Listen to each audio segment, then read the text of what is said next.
We will work hard to set a positive example for the future generations of Canadians. We will not lower ourselves to their level. What happened here in February, the veterans here felt the jackboots of the police. They influence through fear. That is what they do.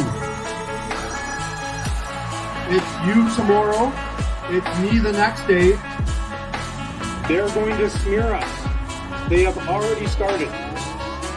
What the federal government doesn't know, they poke the bear. Yeah.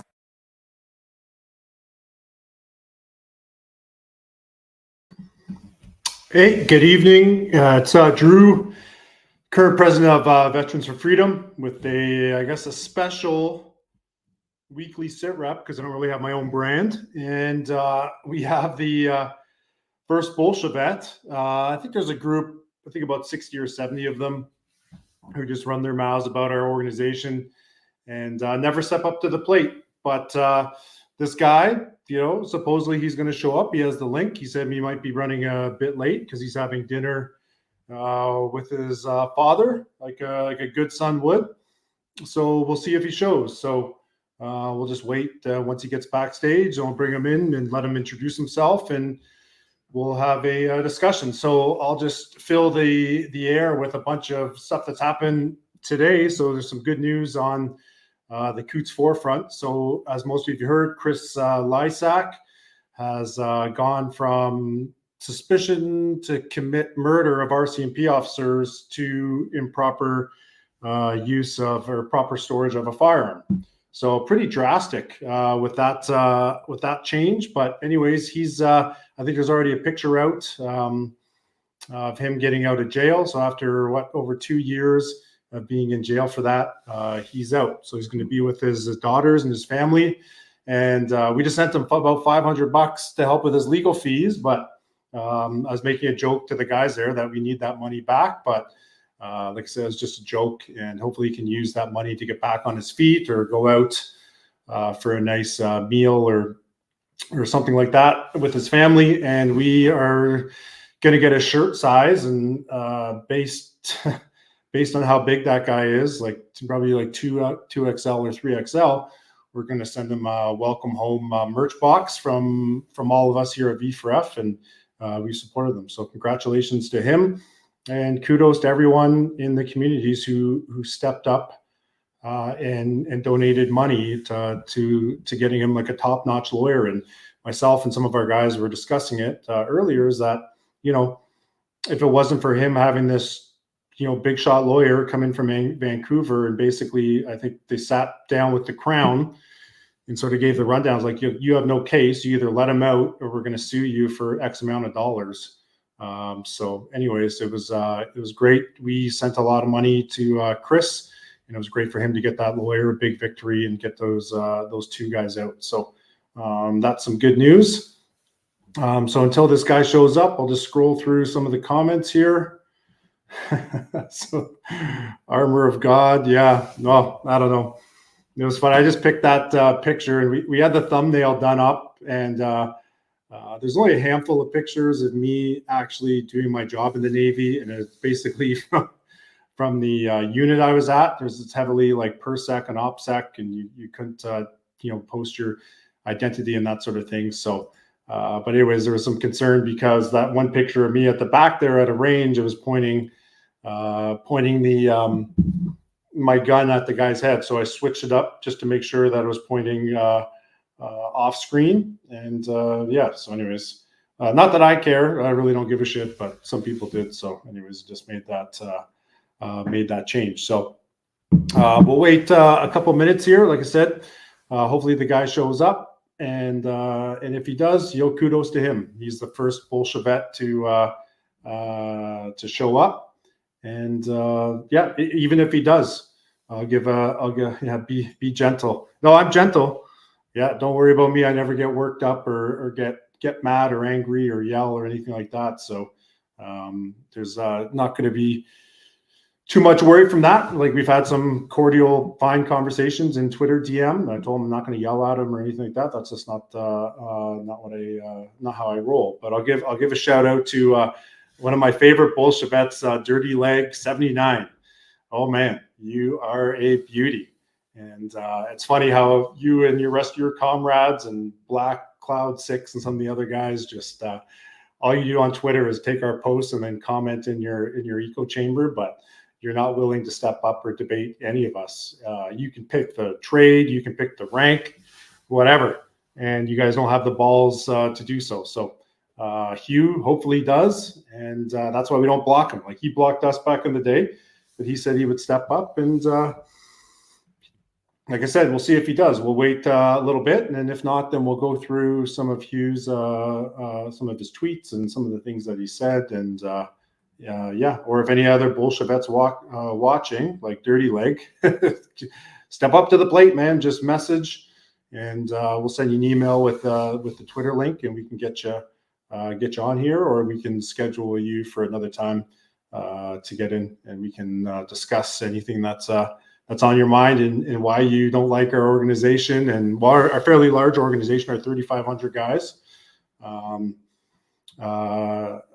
Okay, so Marty, let's see, Marty. Okay, so I'm no BolsheVet, but I do want to debate Jeff Evely, but like how a man does. Okay, so you can reach Jeff, Jeff at veteransforfreedom.ca, and he's again another one of our guys who's more than willing to talk to anyone in a public forum. So just reach out to him, and he'll make it.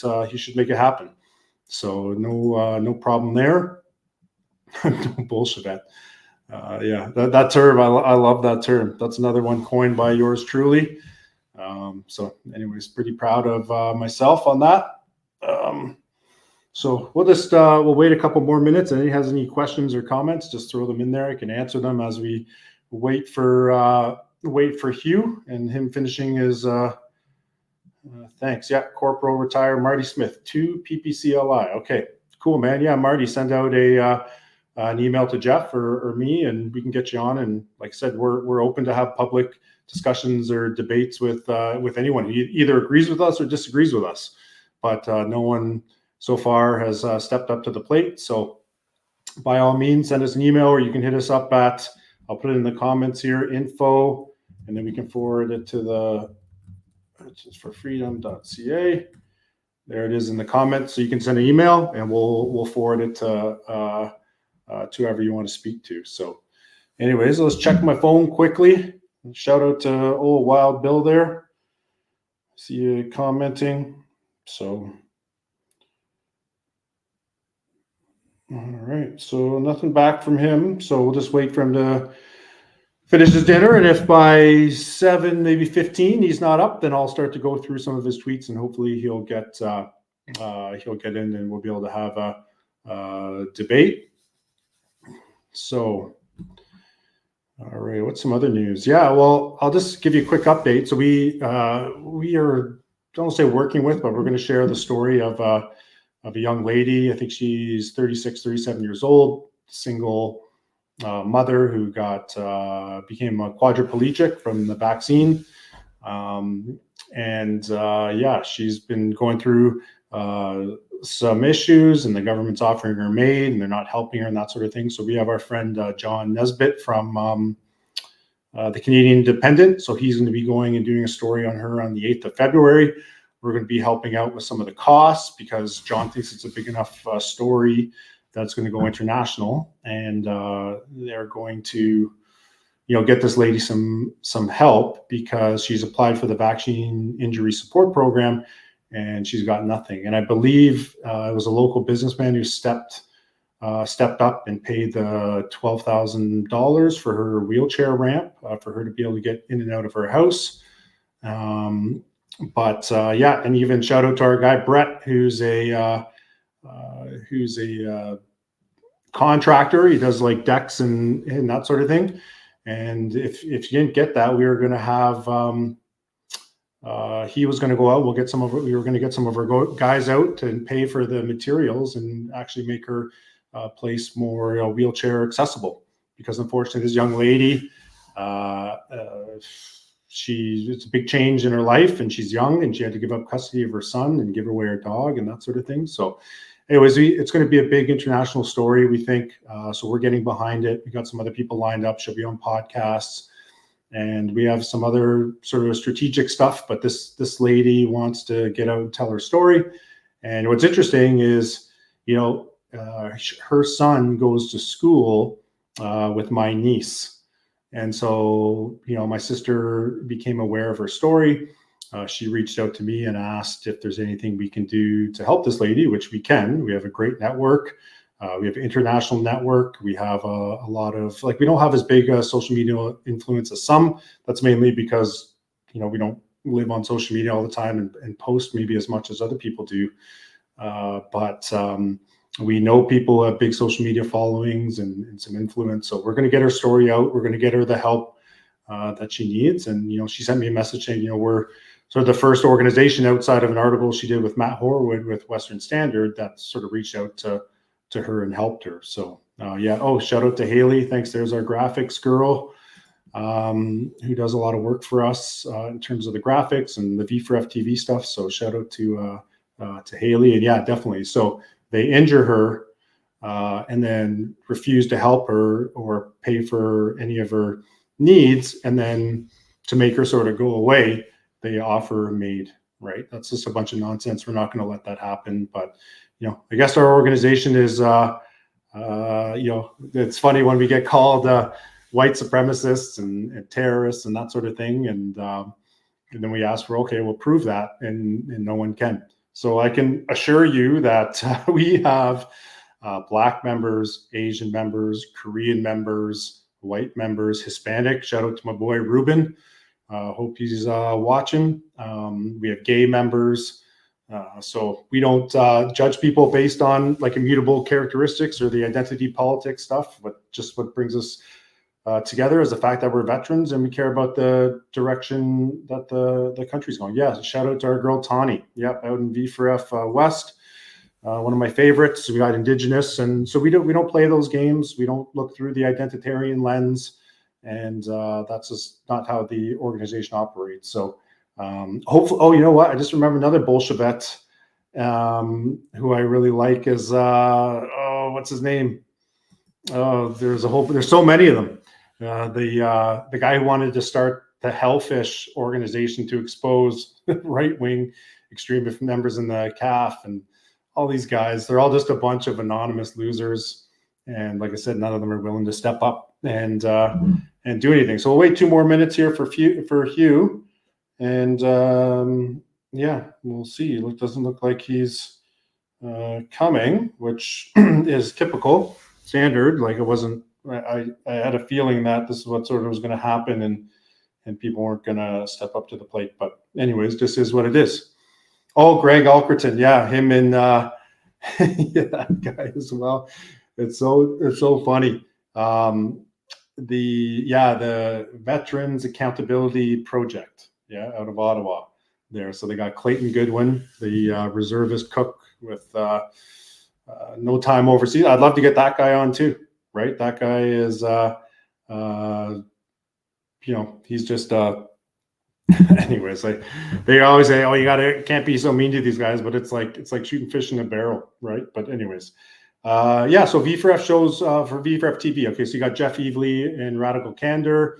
You got my weekly sit rep. So my show is the only one that speaks on behalf of the organization as the current president until I'm replaced, which will have to happen at some time. We have our friend John Irwin, who does Krusty Canuck. He'll get up soon. He sent me the information to get our socials on his live stream, but we were really busy with the accountability project, so that will come out. I'll try and get that in the next day or two. We have our brother Dave Morrow, who does the Hard to Kill podcast, and he focuses on health and wellness. Great guy.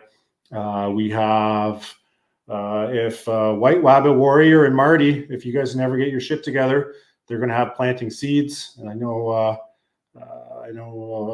Wabbit's watching, so they're helping them out get theirs up and going. We have potentially Just Jill with Jill Younghusband, We got our boy Mark Menke for the Tango Romeo podcast, going to focus on mental health. We got Tim for, I think his name, I think his show is Interrogative. We got a whole bunch. So we'll get a lot of people on V4F TV, and it's going to be good. There'll be lots of content there from patriotic veterans, and we'll. Let's see, sir. I'm just going to send him one more message. Are live, just waiting for you. So he has the link. So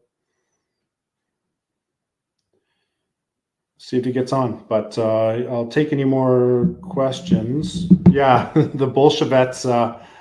The BolsheVets there. Yeah, the first three we sort of featured were cooks. It was Clayton Goodwin. Some other guys, some LARPer, Patrick, and then we got Dive Bum Chef, that Christopher Richardson, nut job. He I don't know. He's not showing Wabbit. Who knows? We'll see. We'll wait a little bit. But it's okay. I got enough content on him, so we don't actually need him. I got a bunch of his tweets and everything highlighted here, which I'll be able to share. So I'll get started here in a little bit. So Freedom People, Sharon Janes there. So so you know what, we sort of veered away from the whole freedom thing, and I know it has it in our name, but we sort of coined it now the resistance movement. Shout out to our friend Barbara Kay, who works for National Post there. I was talking with her, and I really like what she called it for the resistance movement. Problem is there's a lot of like riffraff and grifting within the freedom movement. Unfortunately, there's people with big platforms who don't really accomplish much, and just sort of take money and don't really do anything. I won't say any names, but there's a large amount of people like that. So we get it's funny, those are the same people that attack our organization. But we've, as of January, $219,000 we've raised for people in need. So it just is what it is, right? So let me just see here. I'll just check one more time here on Twitter, see if he saw the message or has the link, and if not, we'll get started on him. So he hasn't viewed, so he's probably watching because he wants to see what I'm going to say about him. But I'm not too hard on this guy because, like I said, if he's the first guy to show up and debate us on any of the issues and stuff that we post about with all the woke garbage and stuff like that, then you got to give him credit. So just is what it is. And Dwayne, I don't know too much. It could be this guy. He has like 15 or 20,000 Twitter posts and like 700-800 followers. Not that that's how we measure our effect in terms of what we're doing and pushing back against the cultural Marxist nonsense, but it doesn't seem like too many people care what this guy has to say. So the funny thing is that all the BolsheVets there, if you just we have a list of them in their names just because in case they try to join, we can just deny them. But all of their followers combined, okay, one guy who's on our side, like Rex Glacier, has more followers than all of them combined. So the fact is we have so many sort of awake veterans or center veterans or right of center veterans, conservatives, whatever it is, and it's like 600,000-700,000 followers that all of them have combined, and the BolsheVets make up less than 50,000 with their accounts, right? And a lot of them are anonymous, right? So it's so you hang out, whatever. We'll wait a little bit longer. It's been 20 minutes now, so I assume this guy's not going to show, so we'll go through some of the stuff there, and he might have just got cold feet, and that's fine. It's no problem, but speaks to the cowardice of the rest of him and his comrades and their unwillingness to speak. So anyways, let's get started here. So just going to bring this up here.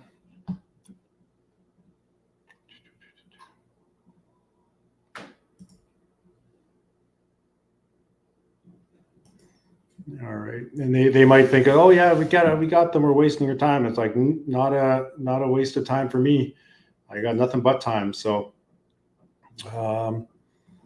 anyways, okay. So this was the first slide I was going to bring up with him, and just some common ground for him and I. So, sort of his post there, he said, fun fact, booze, or he meant to say booze does kill you. You're vastly better off smoking reefer, like off the charts, better off. Booze is relationship solvent, if nothing else. So yeah, fully agree with him here.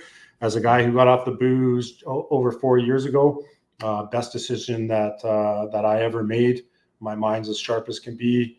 And after about 3 weeks of being off the liquor, which is very common in the Navy, I had this mental fog lifted. So I definitely agree with him here. And you can talk to a lot of our guys who've transitioned off of taking 18 or 20 meds a day to moving over to cannabis, and that's been changed their life significantly as well. So definitely agree with Hugh on that point. I'm not a big cannabis user myself. Well, actually, I should say that I do consume cannabis, but it's mostly CBD in the forms of creams and oils and that sort of thing, because from my time in the Navy, I have a shattered left knee and a really bad lower back from climbing up the sides of the ships and doing that job. So I definitely take it for pain management. And so highly recommend doing the switch over if you can. So next thing he posted here, so this was back in 2018, he posted about Mark Norman. So I know Mark Norman. I've been in contact with Mark Norman. His story, we actually have some, one of our betrayal series videos going to be coming out speaking about Mark Norman specifically. So no nonsense naval warfare officer. He wasn't going to bend the knee. Trudeau government came after him, had the RCMP raid his house in the middle of the night. That had to do with Scott Breeson and the shipbuilding contracts. And there's a story behind that. And there's people who had to resign over that. And being the honorable guy that Mark Norman was, when the government or the CAF stayed the charges, they said, what do you want to do? He said, I want my job back. So, but anyways, it showed here that Hugh was supporting Mark Norman. I donated to Mark Norman's GoFundMe, and a lot of people in the Navy did. Senior guys, junior guys, they were actually doing fundraising on the ships to raise money to help pay for Mark Norman's defense. So that's how loved Mark Norman was from the Navy perspective. When I talked to Mark Norman about this, he said, him and his family never felt like the Navy wasn't behind him in his fight. So so definitely on the same page here with Hugh with regards to Mark Norman and what happened to him. Okay.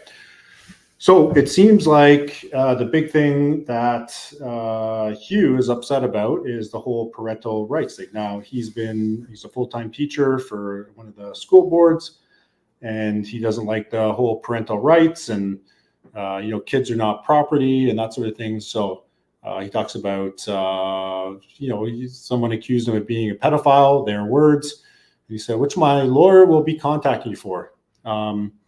And he said, well, you started this match, buckshot. Okay, so I was just going to talk to him and be like, what the status was of the legal thing, or is that just a hollow threat, or does he have a lawyer? They filed a statement of claim, and our organization, we're in a couple lawsuits for people who have attacked us and defamed us, from organizations to individuals, and it's very funny that they're used to doing this to people publicly and doxing and that sort of thing, but our organization isn't going to bend the knee and roll over. So if you do that, we're actually going to punch back and take you to court. And these lawsuits are actually going to be settled in the next couple of weeks. And I'm not sure if we'll be able to talk about it because there might be an NDA signed, but the people who sat there and ran their mouths and thought they were just going to get away with it, that might not be the case. So interesting for that, but I'd love to get the update from Hugh on his lawsuit for this person who called him a quote unquote pedophile. And then, I guess he gets on and trolls and talks to people, and he talks about people getting triggered. Now we've had people accuse us of that, and the BolsheVets and these guys who we get to see their tweets and what they say, and they're like, oh, they're so angry and triggered and that sort of thing. It's like, it's just projection. We post a bunch of stuff, and I run the Twitter account. I don't run all the accounts, but I do run some. I don't get triggered at all. I don't get angry. I don't get upset. Like all this stuff is comedy to me. Like I laugh. So they got all upset, and then they try to accuse us of being upset about the stuff, but it's comedy. It's laughable. So I never get upset at this. I think it's all funny, and it's fun to expose this stuff. So sorry, just got a quick thing. So from my boy Diagaron, yeah, Rustin Cole, the puppy I have here, he's doing well. He's terrorizing the chipmunks and the squirrels and that sort of thing. So he's good. Let's see here. And then Chris Stacy, yeah, the biggest meme thief of them all. Him and Tom Marazzo, when we post things on our internal chats, well, Chris isn't part of it. He literally takes them and steals them. So like that's my creative stuff. And shout out to our friend Paul Thompson, who does our memes for us. So guys are just thieves, straight up meme thieves. So anyway, so this we have here. Hugh was like, oh, you get triggered and that sort of thing. And then here's 4 messages of him getting triggered. This has been a very hard day. Hate and ignorance is off the charts, and chastising them and everything. And my anger is at you is off the effing charts. You're attempting very bad reasons to undo what I lived a lifetime to support, that every child matters. If you don't get that, feel free to discuss it in person. All right. So he's like, okay, let's discuss things in person. Yeah, we'll get a little bit more of that later on. And the bigotry. So he seems to get pretty triggered himself. And yeah. So anyways, Hugh, there you go. Now, so the one sort of interaction we had with them last summer, so the young guys at Save Canada Marches did a walk for James Top, and he was saying they're wearing their V4F stuff. They're talking about how James inspired them. These are young people. These are teens, right? Like 16, 17 years old. And he felt the need to get on there with the rest of the BolsheVets. He said, when a thread of vets tells you this is a bad look, you might want to pay attention. This is a bad look. Well, Hugh, our organization, which is fairly big and growing. I bet you by the end of the year we'll be at 5,000 veterans.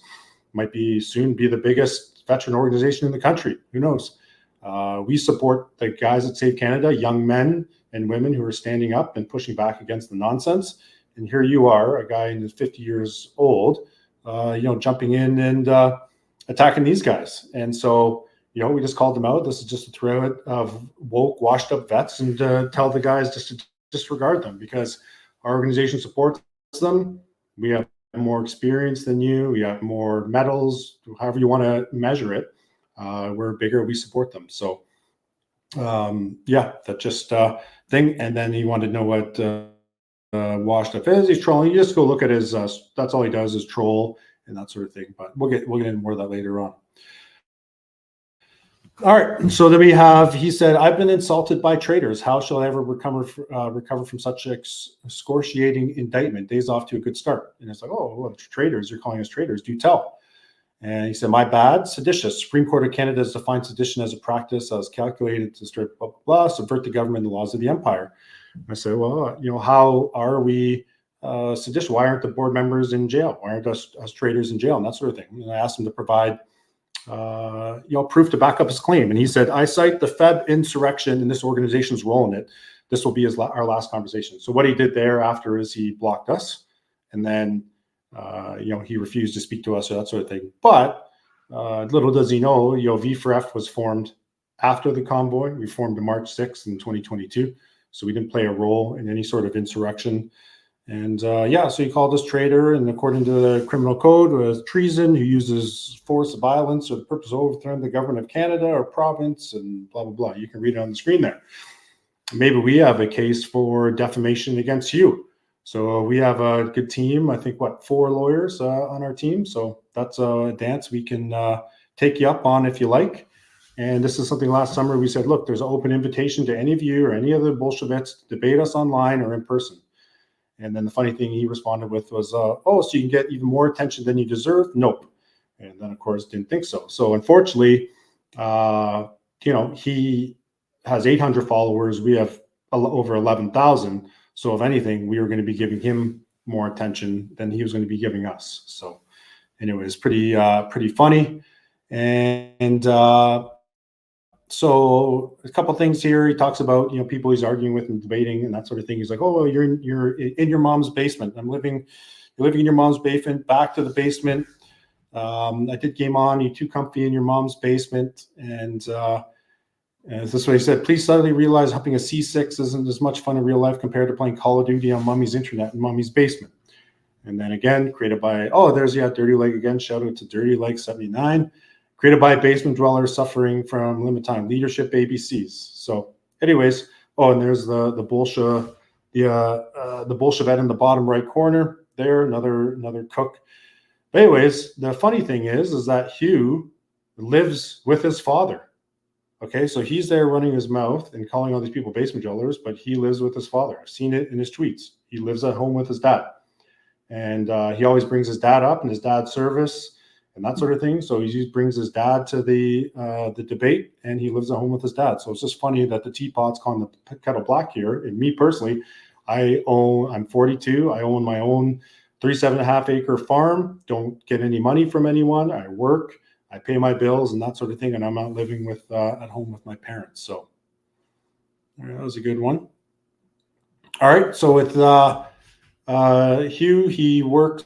This is just from, you can just look him up. It's linked, is linked in there. So he works for the Hastings and Prince Edward District School Board. He's full-time. He also works as he's one of the chairs for the Belleville Sea Cadets. Okay. So, and so anyways, I won't bring it up now, but there is actually a social media policy for employees of the Hastings and Prince Edward District School Board. And do you think that Hugh has broken any of those rules that are in that code of conduct? So anyways, I think he has. I think the Belleville Sea Cadets, he's broken some of the rules there. We're talking about dicks and flaccid dicks and all this other stuff. And he works with the Sea Cadets. Now, just a quick story about that is I worked at the Maritime Tactical Operations Group out of Albert Head. We had, train killers on one side, and the other side we had the Air Cadets. And during my time there, my 3 years there,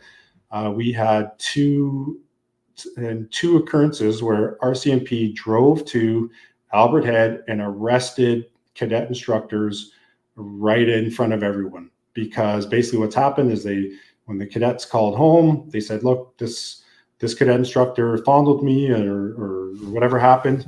And then the parents reported to the police, and the police came and arrested those cadet instructors. So I'm always suspicious of men who want to work with cadets, other than the fact that there's a couple. One, if you're a student who's looking for the $2,000 off student grant, like a summer student there, no problem there. If you're a father who has a son or a daughter in cadets and you want to spend more time with them.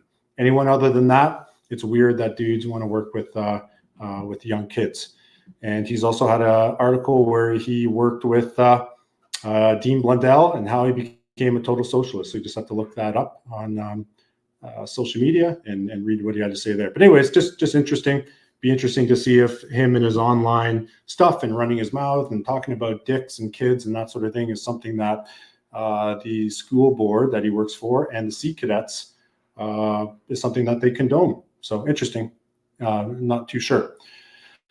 All right. And just to sort of talk about how different this guy is from us, there's this crazy woke person for CBC radio interview, and he says that she or he, or I don't know what that is looking good. So we definitely don't have we have a different take on that. I guess to each their own. Beauty's in the eye of the beholder.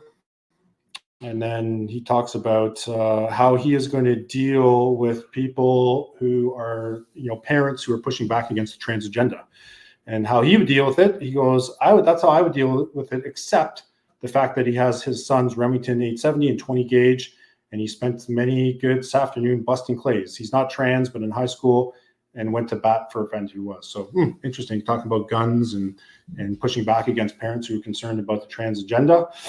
I don't know, not a good look, Hugh. But I didn't get through too many of his tweets. He had 15,000, and it's just like a lot of gibberish. So anyways, not something I recommend, but there's probably lots more in there where this guy's just running his mouth and, talking about guns and shooting, people, parents who are pushing back against the trans agenda. Interesting.